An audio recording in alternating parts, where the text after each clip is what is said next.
What if the Force revived Dooku and sent him back to Episode 1? Let's explore the depths of it in the video. Dooku wakes up to the sounds of birds chirping and children laughing. His eyes immediately narrow suspiciously as he rises to his feet. To his surprise, his body moves with a vigor he had not felt in years. He begins to rise and wipe the sweat from his brow, and then something feels off. He blinked and stared at his hands, which were attached to his body once again. Dooku's body shakes as his mind races. Something is not adding up, and he tries to make sense of it. When he glances out the window, he sees the Jedi younglings training in the courtyard. So many of them, and even several Jedi Masters. Those who had now come to regard him as an enemy, and others who had already passed long ago. His body shakes as he regards those people for a long moment. Emotions run wild through him, and he closes his eyes. Tears threatening to sting his eyes before a voice calls out from behind. Master Dooku, your apprentice has contacted us. What? Qui-Gon. He escaped Naboo. They are claiming the Trade Federation betrayed them. They have now marched on Theed and taken over the capital. But your apprentice managed to escape with the Queen. Everything hits Dooku all at once, and he stumbles forward. The Jedi Master's legs nearly give way underneath him. He catches himself with his chair and looks up, shaking his head. Qui-Gon alive. That can only mean one thing. He is no longer in his time. Somehow he has returned to the Naboo crisis. As to how, he is far from certain. He can now sense a slight shift in the Force, but he does not question the why or how. What matters now is simply what it means. He has a second chance to change things, to stop Palpatine before he rises, and to save Qui-Gon. Dooku nods and follows Yaddle to the chamber where the message replays, showing Qui-Gon's report regarding the events of Naboo. However, his mind is already considering all the possibilities and what he can do, as well as what he's already done. He must stop Palpatine, that much is clear. But figuring out how is not as simple. At this point, he'd already aided the Sith in his plan. To simply out him would implicate himself, and the Senator must simply use his connections with him to redirect attention, or make it appear as if there is some plot against him. No, if he is to bring Palpatine to justice, he must lead the Jedi Order, and let them connect the dots themselves. So, he starts with a flow of communications. The invasion of Naboo may have been Palpatine's brainchild, but there were many moving pieces ignored. Corporations that saw profits, and senators who saw a chance to enhance their prestige and power. They had surely traded correspondence in encrypted messages. As it happened, Dooku had the codes to decrypt them. The Jedi Master excuses himself and journeys to a nearby communication center within the Senate building. As he approaches, the Senate guards outside stand and salute him. He returns this gesture and walks past them. He was a common sight within these chambers thanks to his meeting with Palpatine. The data center was a bit out of the way, but he still managed to make his way. But as he bypasses the Senate chambers, a voice calls out to him. Ah, Master Dooku. What brings you here? More developments from our delegation to Naboo? Yes, Senator. It appears that my apprentice has managed to escape the planet with the Queen and her entourage. It also appears the Trade Federation has no interest in negotiation. They intend to occupy the planet. Then the Senate must act immediately. Still, I sense that this is not the only thing on your mind. With all due respect, you are mistaken, Chancellor. I merely came to report this. And now you have. You can be on your way. I didn't say I was here to report to you, Senator. Their eyes narrow and regard each other warily. The two of them lock eyes and glare until Palpatine breaks off and marches away. However, the Jedi Master knows this is far from the end of it. Once he departs, Dooku makes his way towards the communications chamber. When a guard tries to block his path, Dooku simply raises his hand. You will let me pass and give me access to the communications. I will let you pass and give you access to the communications. The hapless guard thumbs the door controls, which slide open for him. From there, he searches for the recent communications between several senators before the Naboo crisis. Their names are hidden and their messages encrypted, but Dooku places a data disk that slowly begins to bypass the firewalls and decrypt the message for anyone with access to the databanks to see. While their names remain hidden, the contents of their conversation are exposed. It isn't long for those within the Senate to notice them. These are conversations about the potential profit that could be made during a blockade, things that most senators would not normally speak about, much less before a blockade even happens. This creates a stir in the government, as senators and citizens alike are shocked to see that some among their ranks had considered insider knowledge of this crisis and even encouraged it. There are calls for accountability, and this matter needs to be investigated. This provides Chancellor Valorum a rare opportunity to go to the offensive against his enemies, and he commands all senators to provide additional information to weed out these traitors. At the same time, he has a tech team try to track these messages. By the time Qui-Gon returns to Coruscant, he finds the Senate already taking action, trying to get to the bottom of it. Padme is pleased to see it, and offers whatever help she can. Palpatine watches all of this from the shadows, his face darkening. He had taken pains to hide his involvement, and his name will not come out. But this development means someone has betrayed him, and he has a very good idea who. Meanwhile, the Jedi Order is equally stunned. They wish to take action as well, and offer their services to Valorum to help look into the matter.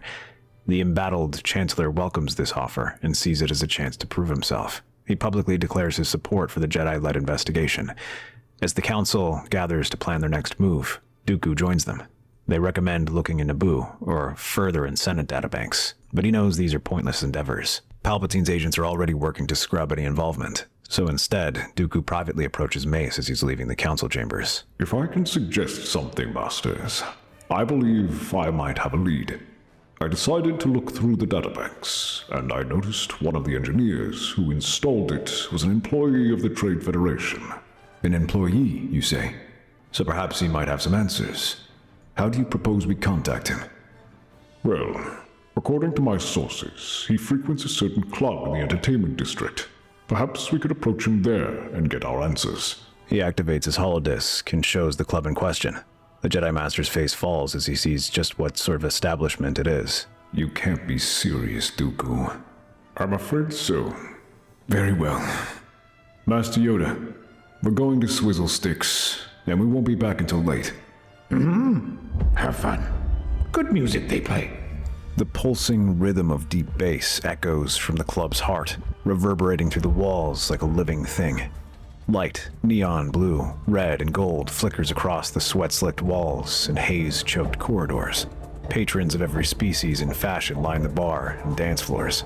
A few of them notice the robed figures slipping through the crowd, yet none seem to care, as Dooku had predicted. Many were too busy indulging in their own escapism to stop them. Mace leads, his expression stoic beneath the swirling lights. Beside him, Qui-Gon Jinn scans the room. Dooku's eyes flick toward every movement, and Yaddle, ever calm, walks slightly behind, unnoticed by most patrons. They move through the thrumming chaos and settle in a bar. From there, the four of them order drinks and watch the door, waiting for their target to approach. It takes close to an hour before he arrives. In that time, they finish their drinks and watch as several patrons hit on Qui-Gon, much to Mace's annoyance. Then, at last, an Neimoidian technician appears in the door, a pair of Twi'leks in his arms. He saunters over to the bar, and they look at Qui-Gon. That's him. All right then, Master Qui-Gon. Why don't you get his attention? You seem quite popular here. Qui-Gon grumbles under his breath and approaches the Neimoidian. He offers the two Twi'leks some credits to buy their drinks as he speaks with them quietly. A Jedi at Swizzles. How original. How rude. Perhaps I should take my business elsewhere. Was your business free drinks? I know how well the Jedi Temple pays you. Money isn't an issue for me. Otherwise, why would I be prepared to invite you to my private room? Why would you have a private room? I like privacy. The technician looks to where Qui-Gon is pointing, a cordoned-off room in the side of the club. It certainly looked expensive. He chuckles and pushes himself to his feet as he follows the Jedi Master into the room. But as he arrives, he sees 3 Jedi sitting around him. Griff. Mace gestures, and both doors shut behind the Jedi.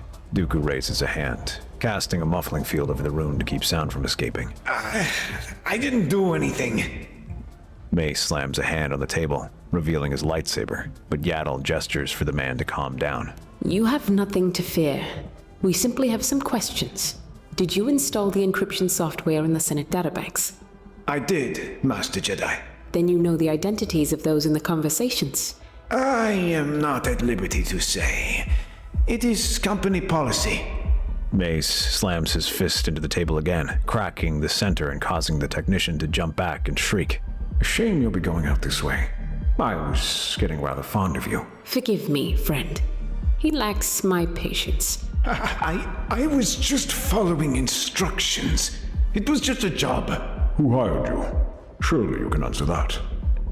I can. I never saw his face. but I was paid through an intermediary. He said he worked for the Senate. The money was wired into my bank account. I have my number, and I can give you the man's name. He quickly gives his account number, but before he can say more, there's a sharp clink from outside the booth. The sound is faint, but unmistakable. Down! A thermal detonator bounces into the booth. In one motion, Mace grabs the tech and throws him to the floor while Dooku, Qui-Gon, and Yaddle all raise their hands as they surround the detonator and channel the force. They work to contain the explosion and prevent it from spreading out of their protective circle. The blast still rocks the club, shattering bottles and sending patrons into a panicked stampede. But this means none of them are protecting the tech, just as a single blaster bolt streaks through the air and takes him through the eye. Across the club, a figure in Mandalorian armor bolts through the back alleys, shoving panicked dancers aside. There! Mace and Yaddle are close behind, Dooku taking the rear as the four Jedi tear through the haze-filled corridors. The Mandalorian slams through a service exit into the alleyway, igniting a jetpack and launching upward into the city's vertical expanse. Windu throws his lightsaber, just missing the fleeing figure by inches. Dooku extends a hand, trying to yank the attacker back with the Force, but the Mandalorian spins midair and fires a disruptor blast that cuts through Dooku's focus and clips the building behind them. By the time the Jedi regroup in the alley, the attacker is already vanishing into the Coruscant depths. Inside Dooku's quarters, the silence is broken only by the soft humming of machines and the flickering of ancient lights. He sits across the central holotable, its surface awash with glowing projections of transaction chains and encoded messages. The Nemoidian's datapad lies at the center, its scorched casing now repaired by temple slicers. Dooku's fingers glide across the controls with eerie precision as he works through the firewalls and encryptions. And beyond that is the real puzzle, the financial trail. His payments are linked to a minor shipping firm in the Mid-Rim. That firm is owned by a holding company registered on Eridu. And that company finally funnels its profits into a single shadow account registered in the name of a senatorial aide from Naboo. That's within Palpatine's inner circle. This can prove things, at least enough to force a resignation by Valorum. He can already plan his strategy and pitch towards the council. Dooku stays silent, his hands gliding again across the interface. He isolates the bank routing number, then cross-references the communication logs. Then he sees it, a fragment of code embedded in a scrambled signal. One he recognizes instantly. A cipher. Dooku's chest tightens. He knows this encryption pattern. He once used it himself when corresponding with Sidious. The signature is buried, but it's his, a digital fingerprint. He taps his fingers, masking the file, renaming it, burying the code in an innocuous archive folder, for now. Then, without warning, the datapad lets out a sharp ping. Nice try, Master Jedi. You are right to be cautious, my friend. The Jedi are relentless, but predictable. But did you really think I wouldn't find out this deception of yours? I must say, I am impressed. That is why I am here to warn you. If you look deeper into this, I will expose you. But if you are to do as I say, then I will shield you from exposure. As promised, our partnership does not need to come to an end. What is it that you want? What you have been doing already. Altering the information. Do that and remove my involvement. Isolate me from the blast and target my foes. The Jedi freezes. Dooku's face is unreadable, but inside his heart pounds. The room hangs in silence. You've served your purpose well, but do not forget who lifted you from obscurity. If the Jedi get too close, you know what must be done. The transmission ends. This leaves the Jedi Master in a difficult spot. The evidence here is not enough to destroy Palpatine's reputation. Even if he manages to force the senator to resign, he might be able to make a comeback later on. They will need to get back to the banking clan and confirm all of this information. Doing that will confirm Palpatine's suspicion and force him to act, and somehow Dooku will need to take care of that. Closing his eyes, he saves all the information he can on his datapad before starting to head out to convene with the Jedi Council. Just as he suspected, they decide to move to confront the banking clan and look deeper into the data they've gathered. They have the information that will allow them to confront whether or not the Senate was involved in the blockade of Naboo. Dooku insists on going with them, and after their success in exposing this conspiracy, San Hill grows wary. He can sense Palpatine's plot getting derailed and decides to throw his lot in with the Jedi. He offers them full access to the files. There are multiple terminals, and each Jedi takes a different one. Dooku knows which one contains the information and accesses it in private, but as he sits down and prepares to work, he hears a voice. Thank you for your help, Master. Qui-Gon, it is quite fine. I'm happy to help you. I know, more than many Jedi in the Council. It might not be right for a Master to say, but I have felt my faith wavering in the Jedi Order for some time. They seem to forget who they are fighting for. But I'm glad to know you have always stayed true to yourself. You do me a kindness with those words. I doubt I deserve this praise. My greatest accomplishment was bringing you into the Jedi Order. We've all made mistakes, but here you stand. I won't take any more of your time, lest Master Windu think we're not taking this task seriously. He waves off Dooku, and the Jedi Master begins to access the files. It doesn't take long for him to find the information in question. It belongs to one of Palpatine's aides, but a few quick edits can alter this information to the account number of one of his rivals. His fingers hover over the keys, looking ready to make the change, but Qui-Gon's words ring through his mind. He thinks of what it means and why he was brought back here, truly considers it. In the chaos of the last few weeks, he had not had a chance to sit down and ponder what it might truly mean. He wasn't just here to stop Palpatine, he was here to prevent himself from making the same mistakes he made. But as he looks at the documents now, he realizes that he's looking right at one of his many mistakes. Slowly, he turns the program off and instead downloads the data, fully unedited. But as he pulls away from the computer, Dooku hears laughing from behind. How disappointing. My master said that you were unfit to be his apprentice, but surely you would have at least done the smart thing here. The Sith warrior approaches from the shadows, his lightsaber igniting as he approaches. Dooku reaches for his own weapon and prepares to defend himself. So, he sends his beast at last. Did you honestly think he would simply let you go after everything you know? If he wishes to kill me, he will need more than the likes of you. On the contrary, you are worth more alive than dead to him. Someone must be blamed for this mess. He suddenly rushes forward, lightsaber whirling around him in a blinding arc, meant to disorient the Jedi. But Dooku is far from confused. For the first time, he sees clearly and parries the strike. Their weapons clash and Maul tries to press his advantage. He slashes and jabs, lightsaber arcing in the dim light, but Dooku manages to intercept these strikes, blocking each one and pushing him back. When their weapons lock as Maul slashes at his waist, Dooku smiles and thrusts his hand forward, sending him skidding across the floor. He flicks his lightsaber and prepares to advance again, but Maul is running and leaps overhead, aiming to cut towards Dooku. Yet the Jedi seems to anticipate this, dodging the attack and jerking his head aside when Maul tries to strike him. Not only that, but he brings his own lightsaber up and tries to slash him. It manages to hit him across the calf and leaves Maul landing on his knee. Dooku is on him immediately and rains down attacks on him. His form is perfect, and he nearly skewers Maul several times.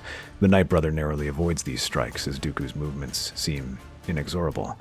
For the first time, he realizes this is not a battle he can win and tries to move away, trying to swap tactics.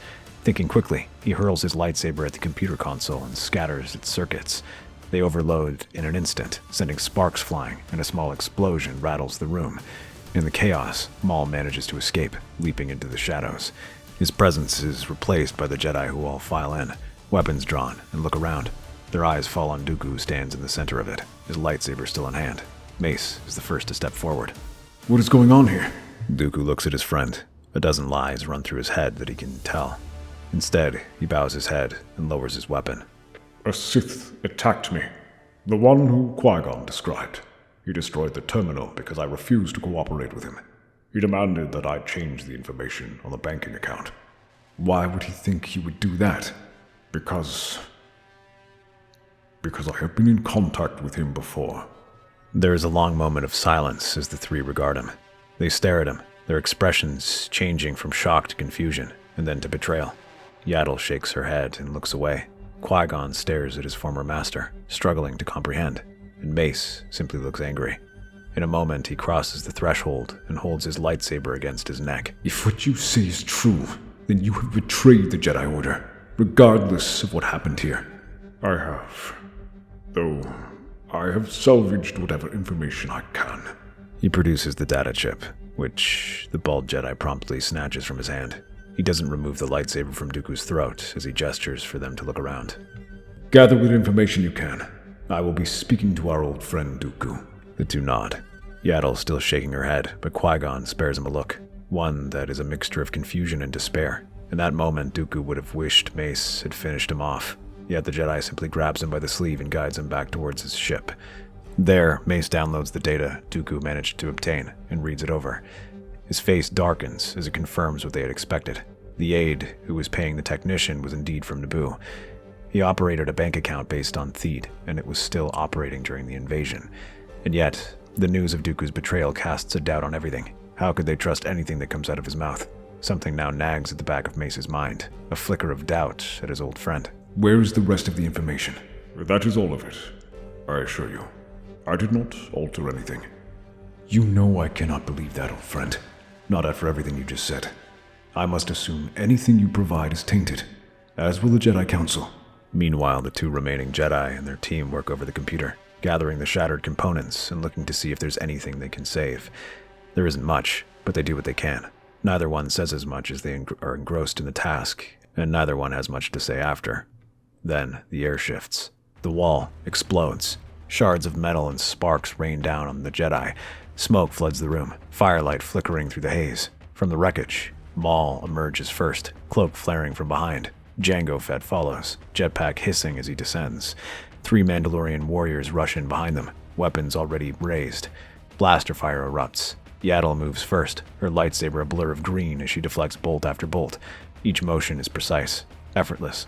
She leaps over a fallen terminal, ricocheting blasts back into one attacker's chest. Qui-Gon spins, pulling a shelf of data servers down between them and the gunman, buying him time. He charges around the wreckage and meets the second Mandalorian mid-sprint. Their weapons clash, light against vibroblade, the hum of energy roaring louder than the blaster fire. Jango rockets into the air, releasing a hail of darts and explosives. Yaddle backflips, using the wall for leverage, landing behind a pillar as flames lick around her. Her saber carves through falling debris, and she rolls low beneath another blaster bolt. Maul hurls himself at Qui-Gon like a storm unleashed. Twin blades whirling, he crashes down onto the Jedi Master, pressing him back with raw fury. Qui-Gon plants his feet, deflecting the strikes, sweat streaking his brow from the heat and speed. Their sabers screech as they clash together. But in this pause, Maul takes his chance and kicks Qui-Gon back, sending him flying. As he stumbles, Jango tries to fire a net towards the Jedi, but he twists in midair and shatters the net with a swing of his lightsaber. But Maul rushes at him again. He barely blocks this strike, and Maul follows with a slam that sends him skidding across the floor. Alarms blare through the facility, letting even Mace and Dooku hear it. The old Jedi Master looks up in surprise. We have to help them. We don't need to do anything, especially you, Dooku. The Sith are returning. Have some faith in your apprentice, because you are not leaving. You are angry and do not trust me. I cannot say I blame you, but you cannot ignore this threat, my friend. Please. I am ignoring nothing. You have told me as much, but I can't trust you. You can. You've trusted me many times in the past, even when others told us you were wrong. I know I have done some questionable things, but please know I would not want Qui-Gon killed. That much you must believe. Mace hesitates. He thinks back to his friend and what they have done before. How many times they've fought together, and how many times has Dooku saved his life. In the chamber, Maul snarls, then kicks off Qui-Gon's chest, flipping back and landing beside Jango Fett, who fires his flamethrower at Yaddle. The Jedi must take cover behind a server as she leaps at him again, the flames singeing her robes. But she reaches out with the Force and crushes the flamethrower, sending Jango flying back. Dooku arrives. With a single stroke, he shatters Maul's momentum as he blocks an attack. His eyes widen as the Jedi Master throws him back and lunges at him. Master, we take him, Qui-Gon.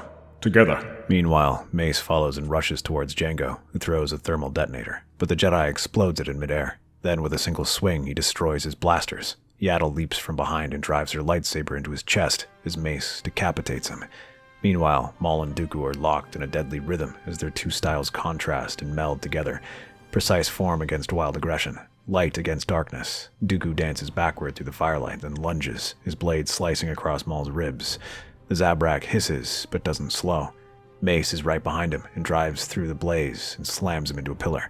This sends the room shaking as Yaddle leaps to join from the sides alongside Qui-Gon. They coordinate their strikes, raining attacks down on them as they bring their weapons down upon the Sith warrior who whirls his lightsaber around and tries to halt their strikes.